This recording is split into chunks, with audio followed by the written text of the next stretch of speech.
tilmaamayo si khaas hadii la yiraahdo waxay ku soo degtaa la yiri sayidina Ali ibn Abi Talib iyo ahlu beydkiisa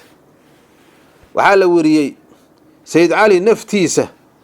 xoolama uusan qabine naftiisa ayuu kireeyay oo waxa weeye shaqo ayuu aaday beer markaasi asagoo waraabinayo oo markaasi ijra ka qaadanaya marka beertaasna wuxuu ku waraabinayay shaciir sarreen oo maartay la siihayo markuu shaqada guto ayuu markaas uu ku shaqeynay maxay la shaqadu sharaf waaye habeenkaas oo dham ayuu beerta waraabinay ilaa waagu uu ka bariyo waaga haduu bari ayuu shaciirki soo qaataa leeyri shaciirki markuu soo qaatay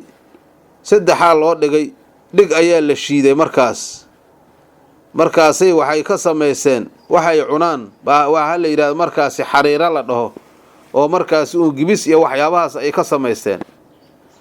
markii waxa weeye oo bislaaday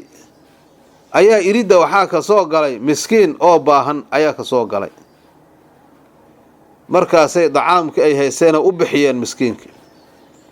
kii saddexaad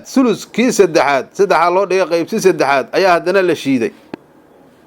markuu bislaaday ayaa cunug yatiima oo socda ayaa yimid markaasay qoodiyeen kii ugu dambeeyay la shiiday markuu bislaaday ayaa asiir mid la qafaalo mushrikiinta kamida ayaa yimid markaasuu su'aashay markaasay qoodiyeen wadawo yoomahum dalika maalintaasna ayagoo calooshooda duubay ayay iska seexdeen wixii markaasi habeenkaas oo dhan oo ku soo jeeday sayid Ali oo markaasi oo shaqadii oo haayay intii dhaleedo ay ka soo heleen oo laga yaabo inay saddex waqti iska cuni lahaayeen saddexdaas ayaa markaas mar walba markii intii la kariyo ayaa imaaysa ka cunaysa markaas iyaguna saasay ahaayeen dadka marka waxa sadaqaysanaya dad naftooda markaasi wax ka soo qaaday weeye ee waxaan dhirgaan la baxay taa sadaqa fiican ma dad marka waxba aan dhiibayno bukhalaha waxay u maleynayaan dadka waxa dhiibaya waxay ka soo haray oo meel ay geeyaan ay waayeen saasay u maleynayaan ilaan ayaga aqeedadoodu xuntaayo bukhalaha hayla ilaahi waa tawday lan tanaalul birra hatta tunfiqu ma tuhibuna birri ma gaaraysan oo ilaahi ilaa aad ka bixinaysaan waxa aad jeceshiin